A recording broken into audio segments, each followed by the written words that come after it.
All right, guys. Thank you guys for joining us. Today we're going to look at a subject to deal. Let's first walk through it and let's talk through the numbers as well. Okay.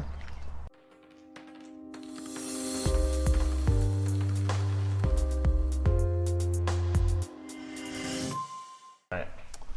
So this property here is a 2-bedroom, 1-bath. It has a attached garage. We are in Warren Township. And essentially this one was acquired for, if you round it, it'll be about $4,000. So right here, we actually have more of a foyer space, okay? And the thing I enjoy about subject twos a lot of times is that you have the ability to turn a profit pretty quickly. You also have the ability to acquire property. If you go the subject to route, or what some people call like a loan assumption route that we do. When you place the property into the right entity type, it allows you to refinance at a later date. This is the one car garage, as you guys can see. The house, most houses that you get subject to are already in a decent condition because the people who moved out were living in the property. So it's not necessarily an abandoned property.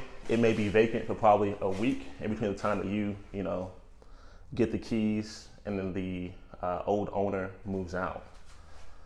So we have our room right there, kind of a foyer area, open space, kitchen. Mechanicals come with the building, so fridge and all that stuff still works. Electricity works, as you can see. We go into the utility room.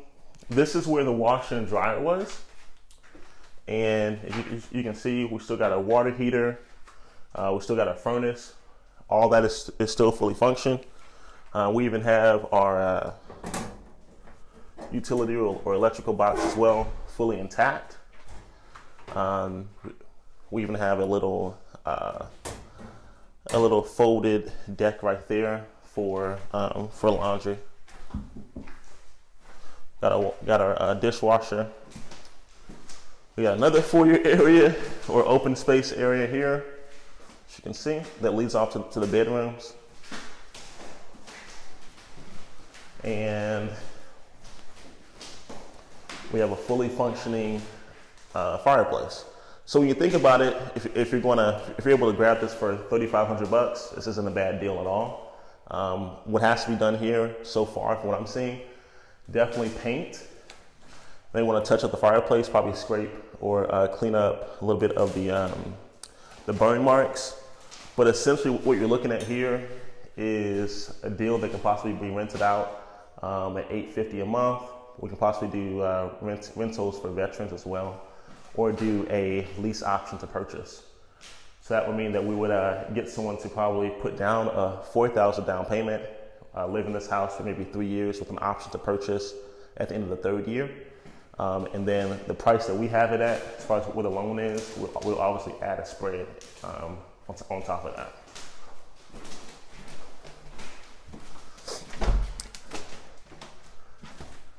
This one here would actually be the master suite.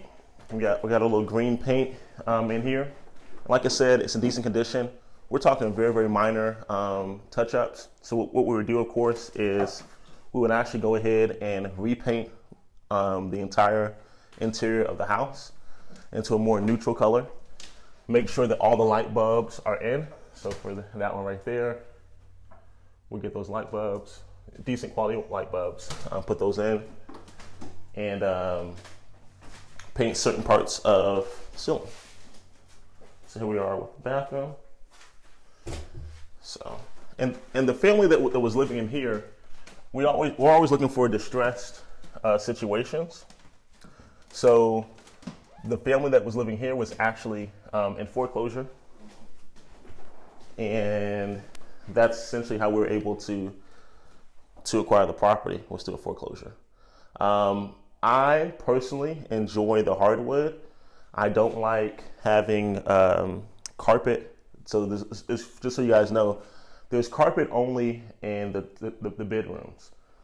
But all the other spaces throughout the house actually has more of that that vinyl flooring or vinyl wood, as you may say. So if I really want to max out the top dollar of rent for this, I would actually take out the carpet in the bedrooms, replace it with the vinyl wood flooring, hopefully to make it match what we have over here in the hallway and really throughout the rest of the house. And that by itself would actually allow us to probably get an additional couple $100 a month for the property. But this is it. And what I enjoy about this is, you know, if you choose to invest or save up $3,000, $3,500 or whatever, this is not a bad property to get. Like I said, it's in the township area, quiet location. There's one across the way right now that is in a bank foreclosure with Bank of America, and they're actually trying to sell that on auction next week. Starting bid will be $60,000 to start that one off.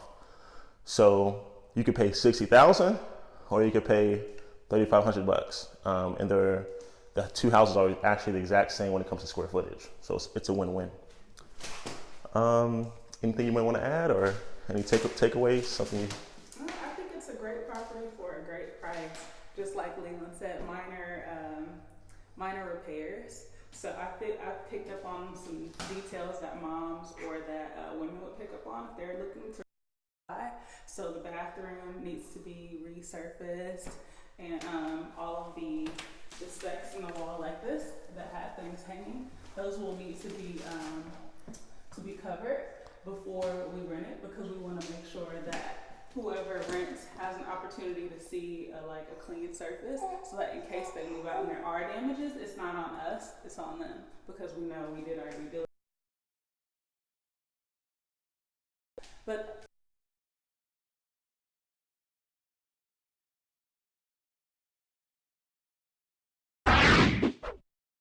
what's so interesting, the family that lived here, they added this on to the house. Really? Yeah, so it was just this, and then they added this on. Oh, okay. And this extra space here, it's the weirdest thing. Is it a bedroom? You would, you know, the property card says it's a 2-bedroom house, Right. but we got a closet. You know, that obviously we have to have a door. It could be a bedroom. If you really want to max out that dollar. Right. Hell yeah. It does have a closet, so yeah, so technically it is a bedroom. it's technically a bedroom. So If they didn't clear it with the city, then the city doesn't even know that this part of the house exists, which could result in fines for us if we try and rent it as a 3-bedroom. Right. or we could make the city aware. They'll increase the taxes though, but it will allow us to rent it for more. For what it's worth, yeah. Yeah, because that's extra value right here. I like the fact that the backyard is kind of screened in through natural greenery. So it's like you get the benefit of a fence without paying for a fence. Right. So I think that's pretty cool. But if we turn this into a 3-bedroom, right now with the partnership that we have with the veteran housing, they'll pay $1,200 to $1,500 for the house. Really? Absolutely. Yep, that's not bad. Not at all. And it's a 1-car garage all the way around. That's awesome for the snow to have a place to put your car. Yeah. Yeah. And I love the fact that all mechanics are here. I mean, it's ready to go. Kinda. I mean, we got quite a bit to do, but it's ready to go for the most part. Yeah. So one thing I'm looking at now, especially when it's a bright day, is you want to look at the roof. And one of the things that you want to look at for a roof is you want to see if there's any buckles in the shingles, right? So the only buckle I see as of right now is actually right there. You see this kind of a slope where these two sides meet. At the very top of it, there seems to be like a little buckle right there. And then we have a flat roof here. The issue in the Midwest with having a flat roof, and that they don't do that a lot anymore, is that with a flat roof, if it's heavy snow, that snow can really sit there for a long period of time, and it could cause any leakage underneath. which then you'll have a little bit of water damage along the ceiling, normally the middle part of the ceiling inside the house. So that can always be a huge concern. And like I said, this is added on, so that's probably why it's done that way. And if we look at the front, just to make sure that we're good. Okay.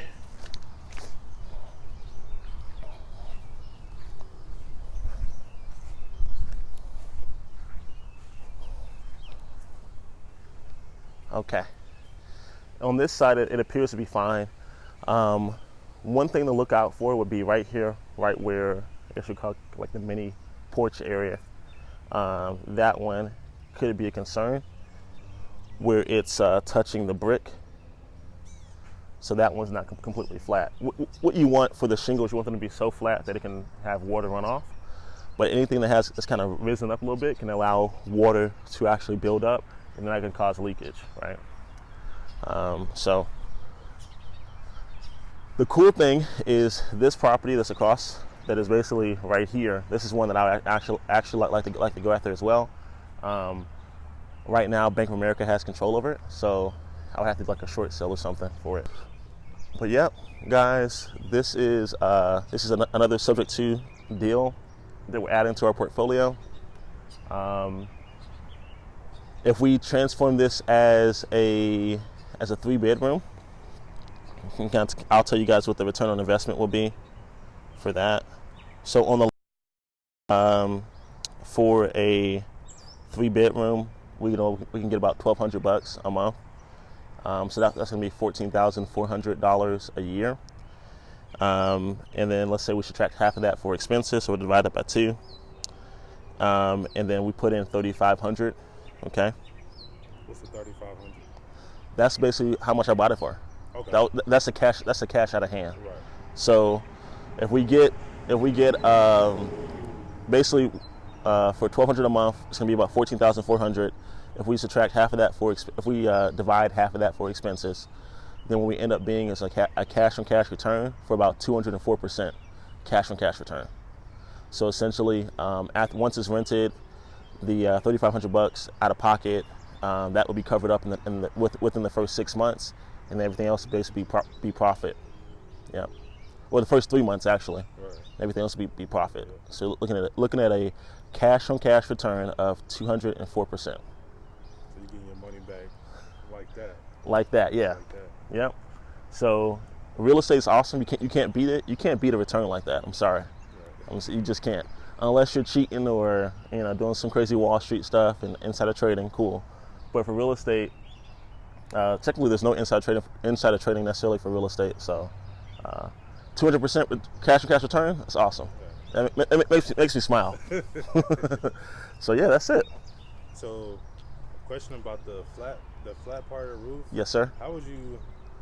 Is that something you just will manage throughout the life of the house, or are you going to change that part of the roof? The best thing to do for the long term would actually be to get a few guys who are certified for roofs and make them pitch the roof, and that may actually be like $1,000, $2,000 for them to do that.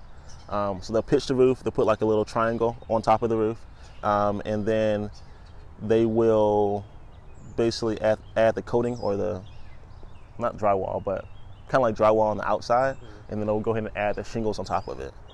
And that's going to be maybe $2,000, yeah. Maybe even $3,000, depending on what they find. Right. But it would be better to do that instead of take the chance of, in case we have a crazy winter. Because no matter what happens, whether it's rain or whatever else, there's always a little drain on flat roofs that's in the middle, right? So the runoff water kind of slowly gravitates towards the middle, and it drains that way. And that happens a lot more on commercial buildings, not residential buildings, right?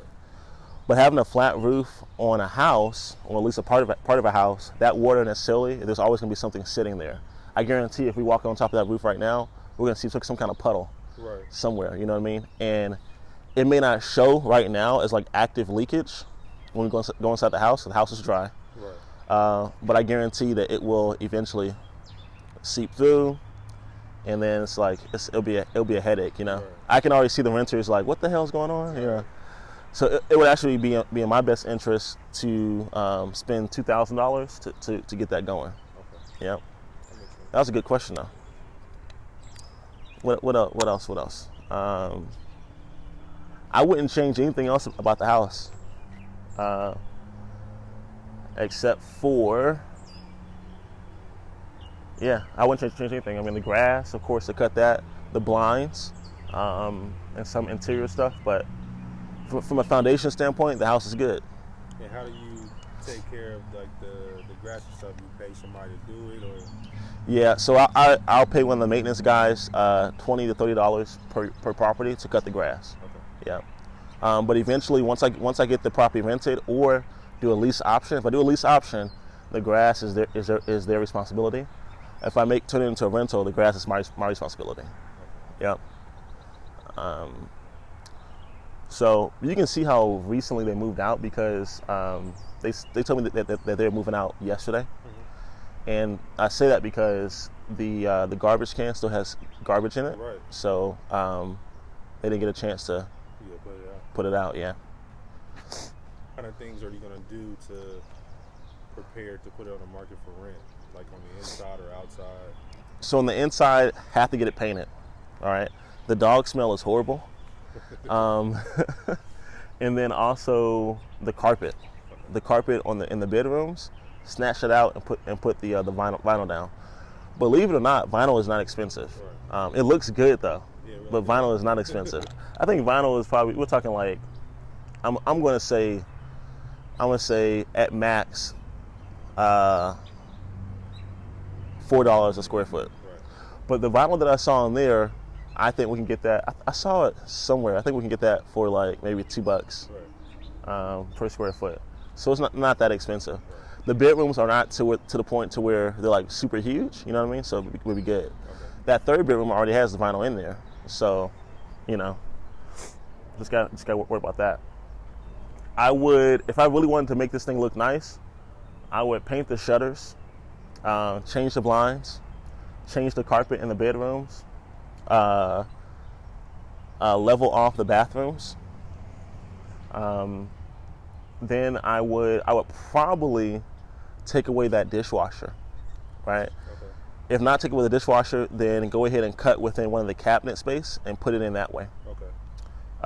And then I would actually go to a store or to one of the used appliance stores and put in a washer and dryer. If we put in a washer and dryer, we can actually add an additional $25 per machinery. Okay. So then we go from $1,200 a month to $1,300, or excuse me, to $1,250 a month. Yeah. And the washer and dryer, honestly, something that it may cost $200 to get, maybe $300 for both. But you add that to the rent, and if they're going to be there a while, that's a huge benefit for them. And then also we're talking about cash on cash return. We're not talking about what the down payment may be or the security deposit, all that stuff, first month's rent plus whatever else, application fees, all that stuff that would be tacked on too. So all in all, it should be more than 200% return. Okay. Yeah. So do you have like as far as doing the stuff like renovation or anything on the inside, is there a specific strategy that you go by, or is there like a budget that you have in mind that you want to keep? Okay, so for this house, honestly, I would not want to spend no more than an additional $4,000 Okay.